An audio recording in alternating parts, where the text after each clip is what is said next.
ജയ് Bhim. Supreme കോടതിയുടെ chief justice ഗവായിയെ മുഖത്ത് തുപ്പണം എന്നാണ്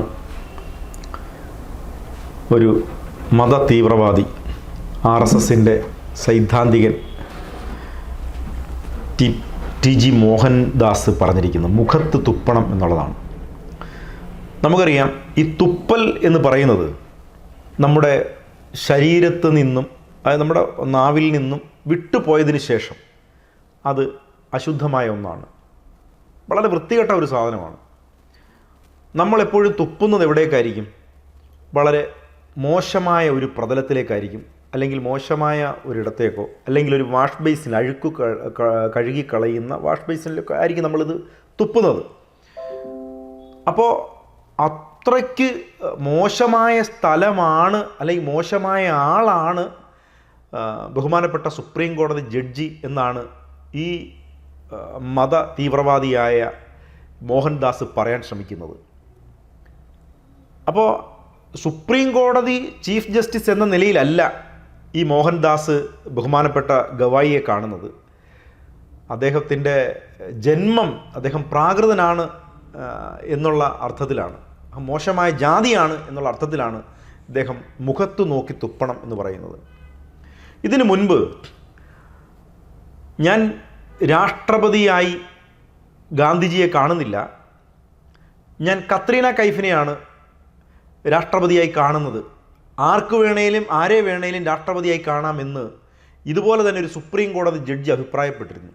മാർക്കണ്ഡേയ കട്ജു എന്നാണ് ആ സുപ്രീം കോടതി ജഡ്ജിയുടെ പേര്. ഈ മോഹൻദാസോ അല്ലെങ്കിൽ മോഹൻദാസ് നേതൃത്വം കൊടുക്കുന്ന സംഘടനയുടെ ആളുകളോ അത്തരം മത തീവ്രവാദികളോ എപ്പോഴെങ്കിലും മാർക്കണ്ഡേയ കട്ജുവിൻ്റെ മുഖത്ത് തുപ്പണം എന്ന് പറഞ്ഞില്ല. എന്നാൽ സുപ്രീം കോടതി ജഡ്ജിമാരെ വിമർശിച്ചതിൻ്റെ പേരിൽ മുൻ കൽക്കത്ത ഹൈക്കോടതി ചീഫ് ജസ്റ്റിസും അതുപോലെ തന്നെ ചെന്നൈ ഹൈക്കോടതി ജഡ്ജിയുമൊക്കെ ആയിരുന്ന ജസ്റ്റിസ് കർണനെ ജയിലിലടച്ചൊരു സംഭവമുണ്ട്. അത് അടച്ചത് എന്തുകൊണ്ടാണ്? കർണൻ ഹീനജാതിക്കാരനാണെന്ന ഹിന്ദുബോധത്തിൽ നിന്നുകൊണ്ടാണ് അയാൾ തെറ്റല്ല ശരിയാണ് പറഞ്ഞെന്ന് ബോധ്യപ്പെട്ടിട്ടും അദ്ദേഹത്തിനെ ജയിലിലേക്ക് അടച്ചത്. എന്നാൽ മാർക്കണ്ഡേയ കട്ജുവിനെ ജയിലിൽ അടച്ചില്ല. ഇപ്പോൾ കർണൻ്റെ അതേ സമുദായത്തിൽപ്പെട്ട ആളാണ് ഇപ്പോൾ ഈ ജസ്റ്റിസ് ഗവായിയെ മുഖത്ത് നോക്കി തുപ്പണം. അത് മോശമായ ഒരു പ്രതലമാണ്, മോശമായ ഒരാളാണ് എന്നുള്ള നിലയിൽ. അപ്പോൾ അദ്ദേഹം അഭിപ്രായം പറഞ്ഞതിൻ്റെ വസ്തുത എന്താണെന്ന് ബോധ്യപ്പെടാതെയാണ് ഈ മത തീവ്രവാദിയായിട്ടുള്ള TG മോഹൻദാസ് RSS സൈദ്ധാന്തികൻ പറയുന്നത്. അദ്ദേഹം തദ്ദേശീയനായതുകൊണ്ടോ അല്ലെങ്കിൽ ദളിതരാക്കപ്പെട്ടവരിൽ ഒരാളായതുകൊണ്ടോ ഒന്നുമല്ല, അല്ലെ പട്ടിക വിഭാഗക്കാരനായതുകൊണ്ടൊന്നുമല്ല ഞങ്ങൾ ഗവായിയെ ന്യായീകരിക്കാൻ വരുന്നത്. ഗവായിയെ ഏത് ജാതിയിലോ ഏത് മതത്തിലോ ഏത് വിശ്വാസ പ്രമാണങ്ങളിലോ വിശ്വാസമില്ലാത്ത ആളാണെങ്കിലും ശരി, രാജ്യത്തിൻ്റെ ഭരണഘടന, അതിൻ്റെ നീതി നിർവഹണം നടപ്പാക്കുവാൻ ഭരണഘടനാ ഏജൻസി എന്ന നിലയിൽ, ഭരണഘടനാ സ്ഥാപനം എന്ന നിലയിൽ അതിൻ്റെ അധിപനായ ആളാണ്. അത് ഏത് ജാതിയിൽ ഏത് മതത്തിലും പെട്ട ആളായിക്കോട്ടെ. ഞങ്ങൾക്ക് അത് ദളിതനായിരിക്കണമെന്നോ പട്ടികജാതിക്കാരനായിരിക്കണമെന്നോ അല്ലെങ്കിൽ പിന്നോക്കക്കാരനായിരിക്കണമെന്നോ മുസ്ലിം ആരാണേലും ഞങ്ങൾ ആ പദവിയെ അംഗീകരിക്കുന്ന ആളുകളാണ്.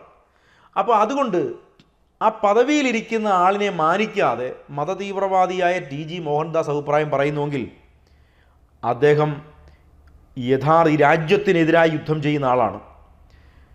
ഈ മോഹൻദാസ് ഇന്ത്യയുടെ ഭരണഘടനയ്ക്കെതിരായി യുദ്ധം ചെയ്യുന്ന ആളാണ്, ഭരണഘടനയ്ക്കെതിരായി അഭിപ്രായം പറയുന്ന ആളാണ്, ഭരണഘടനാ വിരുദ്ധനാണ്. അതുകൊണ്ടാണ് അദ്ദേഹം സുപ്രീം കോടതി ഈ പറയുന്ന ഈ വിവരദോഷിയായ ഈ മോഹൻദാസിനെ നിലനിർത്തിയിരിക്കുന്നത്. എന്താണ് ഈ രാജ്യത്ത് എങ്ങനെയാണ് നിലനിർത്തിയിരിക്കുന്നത്? ഇന്ത്യൻ ഭരണഘടന ഉള്ളതുകൊണ്ടാണ്. അദ്ദേഹം വോട്ട് ചെയ്യുന്നില്ലേ? ഇന്ത്യൻ ഭരണഘടന ഉള്ളതുകൊണ്ട് ആ ഭരണഘടന നൽകുന്ന സ്വാതന്ത്ര്യത്തിൻ്റെ അടിസ്ഥാനത്തിൽ അല്ലേ അയാൾ ഈ അഭിപ്രായ സ്വാതന്ത്ര്യമുള്ള ആളായിട്ട് ജീവിക്കുന്നത്? അതുകൊണ്ടല്ലേ അദ്ദേഹം സംഘടനാ പ്രവർത്തനം നടത്തുന്നത്? ഇന്ത്യയുടെ ഭരണഘടന നിലനിൽക്കുന്നത് കൊണ്ടല്ലേ ഇപ്പോൾ വിവരദോഷമെങ്കിലും അദ്ദേഹം പറയുവാൻ സാമൂഹ്യ മാധ്യമങ്ങൾ ഉപയോഗിക്കുവാൻ അദ്ദേഹം ആ സ്വാതന്ത്ര്യം ലഭിച്ചെവിടുന്നാണ്? ഇന്ത്യൻ ഭരണഘടന ഉള്ളതുകൊണ്ടാണ്.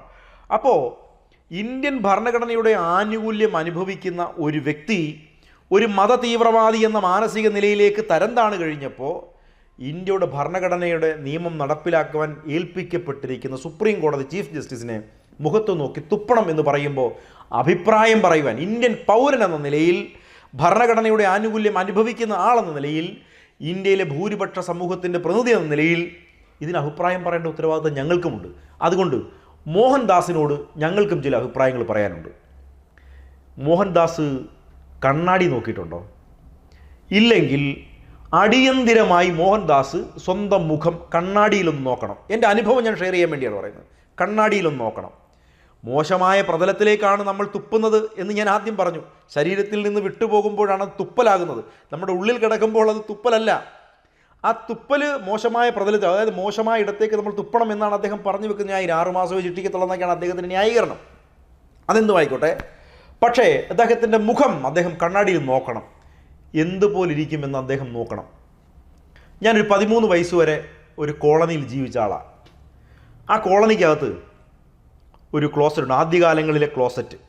അതായത് ആ ക്ലോസറ്റ് എന്ന് പറയുന്നത് ഇരുമ്പ് കൊണ്ട് ഒരു ക്ലോസറ്റ് ഷേപ്പ് മോഡൽ ഇങ്ങനെ ഉണ്ടാക്കി വെച്ചിട്ട് ആ ക്ലോസറ്റിൻ്റെ 2 സൈഡിൽ കാലുകൾ വെക്കാൻ വേണ്ടി പ്രത്യേകം കാൽപാദത്തിൻ്റെ രീതിയിൽ തന്നെ ഉണ്ടാക്കി വെക്കും.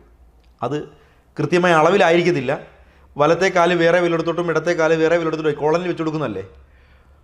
മാത്രമല്ല, നമ്മൾ അതിലേക്ക് മലവിസർജനം നടത്തി കഴിഞ്ഞാൽ നമ്മൾ വെള്ളം എത്ര ഒഴുക്കി കൊടുത്താലും സിമെൻറ്റിൻ്റെ ആ ഗ്രൗട്ട് പോയി കഴിയുമ്പോൾ ഒരു പരിവരിപ്പുണ്ട്. ആ പരിവരിപ്പിൽ ഈ മലം നമ്മൾ എത്ര ഇയലും ആ വിസർജ്യം അവിടെ കിടക്കും.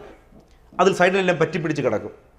ഞങ്ങളെ സംബന്ധിച്ച് വെള്ളം ഒന്നിച്ചിരി കുറവ് ലഭിക്കുന്ന സമയമായതുകൊണ്ട് ഞങ്ങൾ കൃത്യമായി ഇത് വെള്ളം ഒഴിക്കാറില്ലായിരുന്നു. അത്ര വൃത്തിഹീനമായ ഒരു പഴഞ്ചൻ മോഡൽ ക്ലോസറ്റ്. ആ പഴഞ്ചൻ മോഡൽ ക്ലോസറ്റിൽ, അത്തരമൊരു ക്ലോസറ്റിൽ ഇപ്പോൾ നമ്മൾ മലവിസർജനം നടന്നില്ല. ഇപ്പോൾ നമുക്ക് അത്തരം ഒരു ക്ലോസറ്റ് നമുക്ക് നമ്മുടെ വീട്ടിലോ അല്ലെ പൊതു ശൗചാലയത്തിലോ ഉണ്ടെങ്കിൽ നമ്മൾക്ക് എത്ര വിസർജ്യം മുട്ടി വന്നാലും ശരി നമ്മൾ മലവിസർജ്യം നടത്തില്ല. കാരണം അത്ര മോശമായ ഒന്നാണ്.